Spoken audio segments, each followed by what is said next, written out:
Você tá vendo aí Neymar de um lado. Pelo Napoli no campeonato italiano já são 6 rodadas.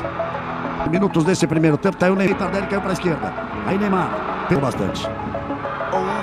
Aí Neymar, bonita jogada. Caído, ficou sentindo, Mesmo que a Argentina tem toda essa posse de bola, já finalizou 7 vezes, o Brasil praticamente nenhuma vez, mas tá 0 a 0. Aí Neymar, Tardelli, aí Neymar, botou na frente. Que grande lance! Faz esse golaço! Capricha! Tocou, que é isso!